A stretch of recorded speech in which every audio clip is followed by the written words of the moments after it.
Welcome to Caldwell County Today. I'm Paige Counts, Public Information Officer for Caldwell County. Joining me today is Keith Smith with Hudson Dinner Theater. Welcome, Keith. Always good to be here, Paige. It's coming up that time of year again. It is that time of year for Dinner Theater in Hudson, so what's our show? Our show's going to be a show called Dearly Departed. It's a delightful, and I may be prejudiced, but I think a lot of people who have seen it would think it is. It's a delightful Southern comedy. You will recognize it's about a dysfunctional Southern family planning their patriarch's funeral. And you can look very hard to see someone that you will know that reminds me of someone in my family. That's one reason we did it. This was the very first dinner theater show we did in Hudson back in 2003, 22 years ago. And now this is our 39th production, so we're bringing it back, and it's really a you can't miss type of thing. If you enjoy laughing and having belly laughs, this is a good show to come see. And it's not dark or it's not macabre or anything, but I say since it's about a funeral, it's just in time for Halloween, like 2 weeks before Halloween and the week before. But it's not really like you say, it's not macabre. No. It's just funny. It didn't really have a message. One of my actors, David Ring, who just played George Burns, he's in this show. He plays Clyde the mechanic, just going to a small role because I needed him to fill it in.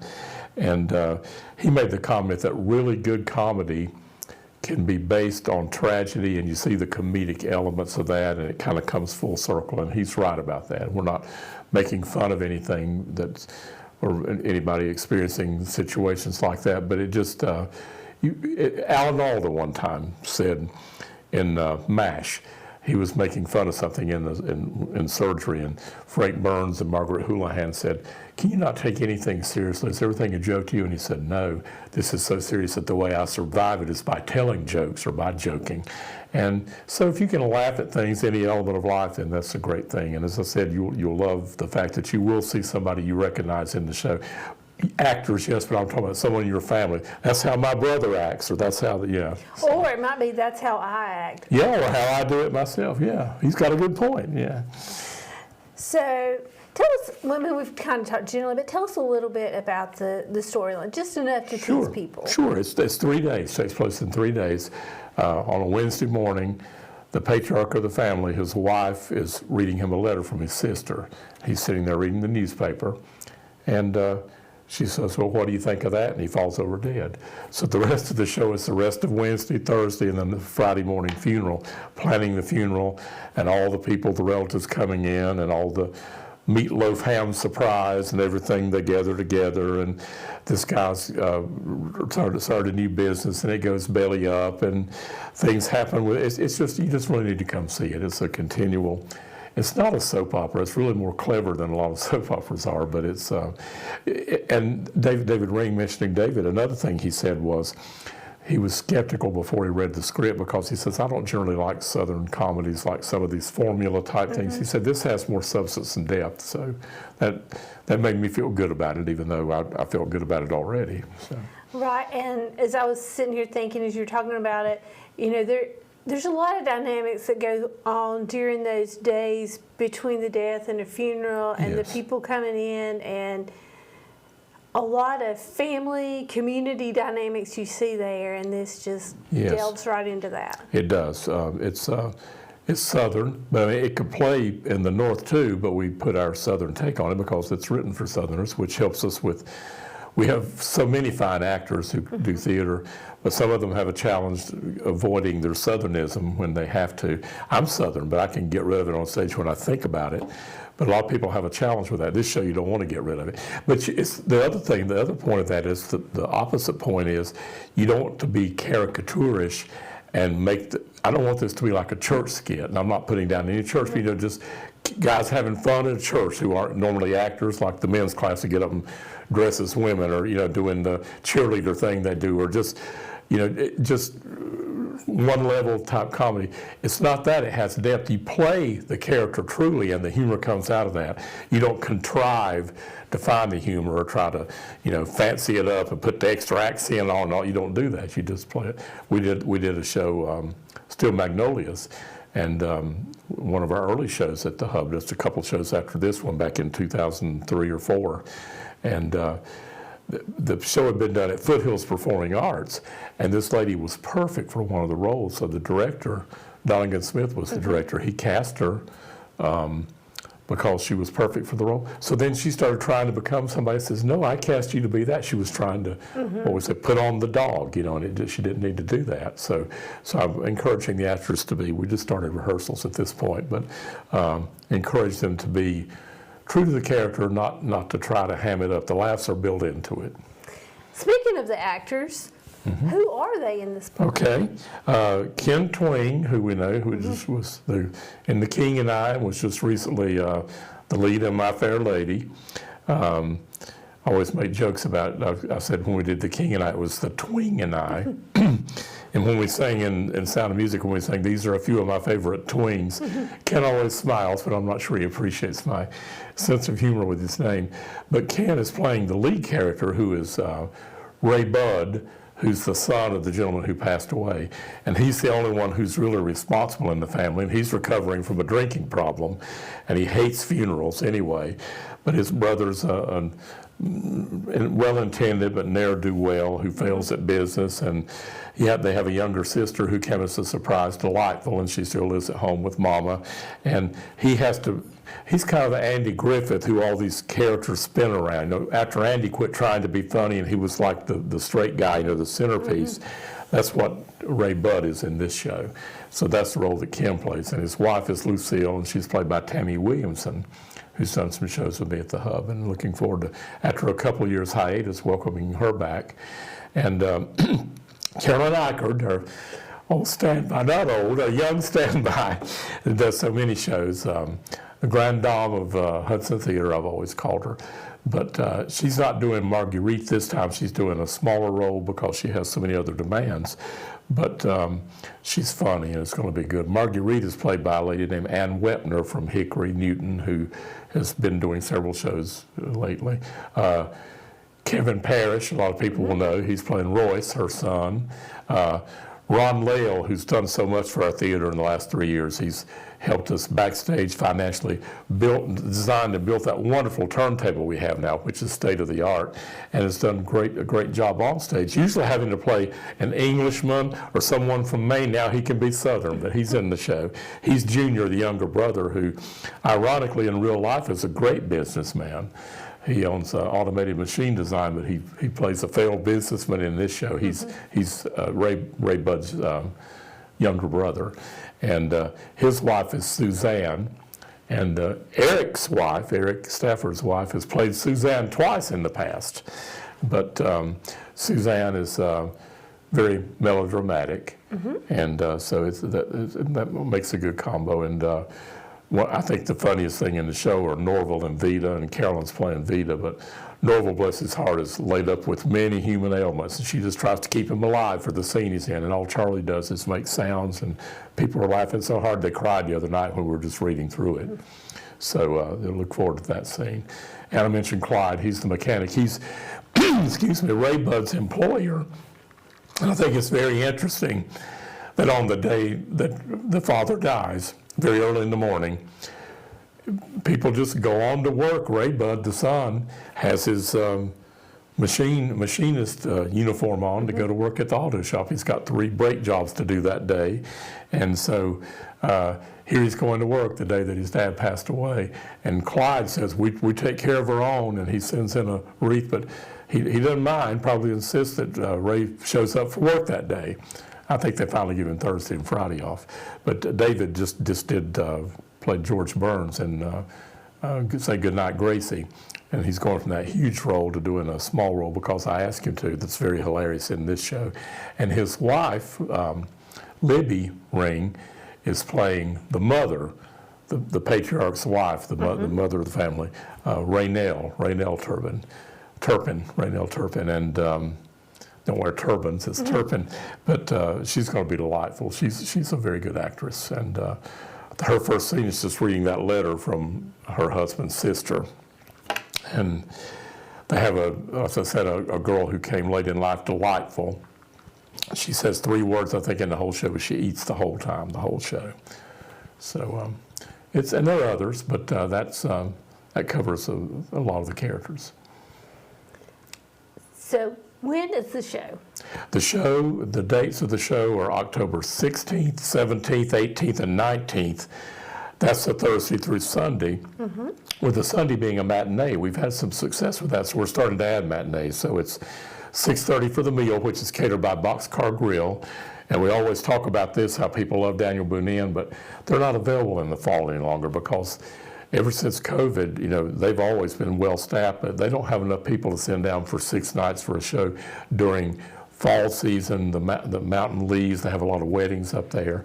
So they'll be back probably in the spring. They were this past spring, but it's Boxcar Grille, who does a great job for us.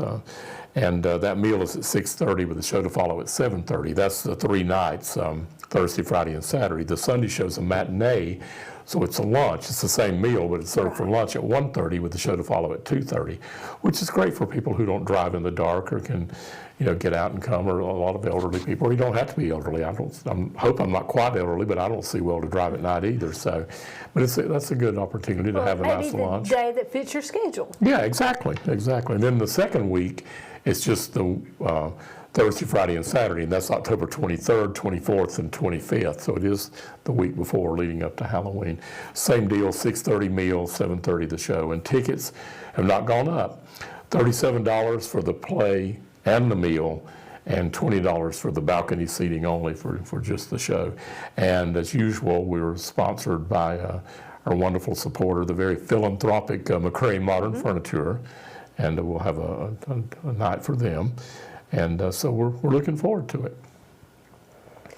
For people who have never, I don't know that our audience fits into this category. For people who have never been to dinner theater at the Hub, what would you tell them? I'd say you may be surprised at the quality you have. I would say you get to come have a nice meal in a nice environment, and if you have any background in Hudson, you'll see a lot of people from other families, other tables. So you have time during dinner and beforehand to commiserate, to talk with each other, to go down the hall to three drinks down, or just to go look at all the artwork, or just see all the beautiful things they've done with the Hub. Then you have the show, and afterwards you can visit. So you've got the elements of fellowship and food and a good quality play. And I want to mention too, while I'm thinking about it, that tickets go on sale on Thursday, September the 4th. That's as of this taping, a week from tomorrow. But and they'll continue to sell through the show. But there are 3 ways to get tickets. You can go by the Hub box office on Tuesdays or Thursdays, or you can call the Hub, and it's 828-726-8871. You can call anytime. Someone's there, they'll answer. If not, they'll take the message and call you back in order. But it's always the most convenient way is to go to tix.com. You can go to the Hub Station website or the Town of Hudson website and follow the link to tix.com and go online and get your tickets. And we're sponsored again. I mentioned that about McCray Modern. We're so grateful for their help with all of our shows. Yeah, they're very generous. They are very good, not just with us, with so many things. You were mentioning you might see, if you're from Hudson, you may see other people from that area. You may see people from all across Caldwell County that you know. Oh, sure. And as you mentioned earlier, we've expanded our audience since the early days.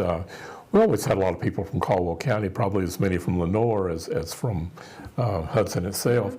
We continue to have Hudson and Lenoir and Granite and Sawmills all represented. But we draw a lot of people from Hickory, have a lot of church groups come from Hickory. We have regular people who come, regular groups of people who come from Lincolnton, who come from Gastonia, some from Charlotte. We had a group from Greensboro come several times now. So it keeps expanding over in Taylorsville and Alexander County. So, and Morganton, and we love how our audiences have expanded. And, you think of theater as being for elderly people, and we do try to lean out to reach out to church groups and elderly people, but we've really enhanced our youth audience. We've got a good pulse in the arm with some young people starting to attend shows, so we really like that. Want that to continue. It's really a diverse group, and we've talked about this several times, that sometimes theater is thought of as the female entertainment. But you find that your male audience members get just as much out of it. Talk a little bit about that. I've told this story several times over the years, but there was, and I do not remember his name. I probably wouldn't say it. I could, but this gentleman, his wife had been to almost every show and came with a group of her friends, girlfriends, and she finally convinced him to come, and he came up to me after it was over. He said, if I'd known what I've been missing, I've been here this whole time. It's not just for women.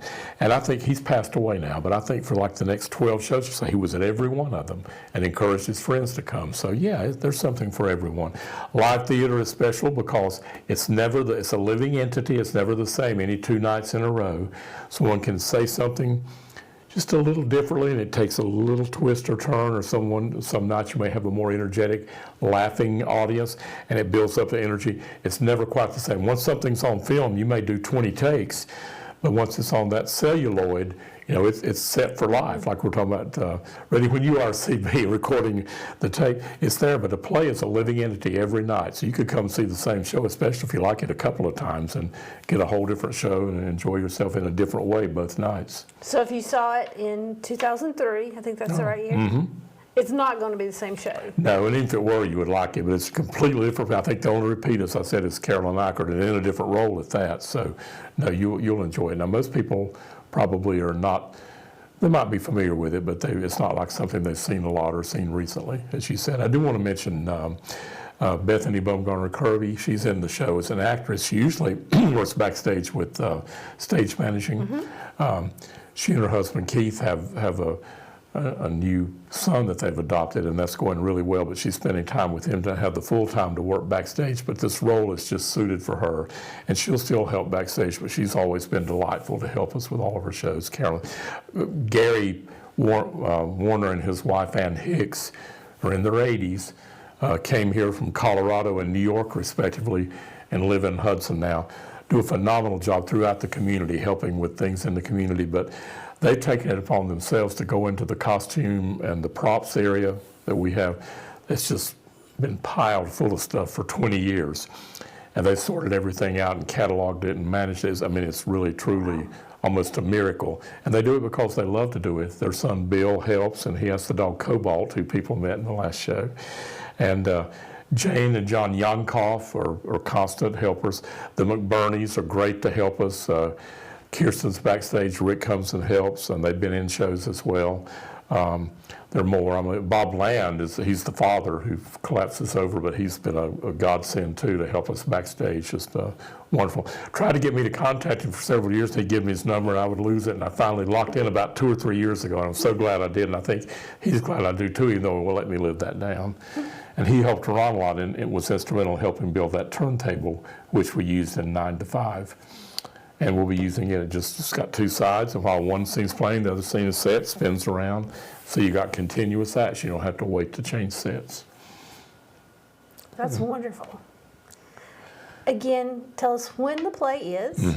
It's October 16, 17, 18, 19, 19's a matinee, 23rd, 24th, and 25th the following week.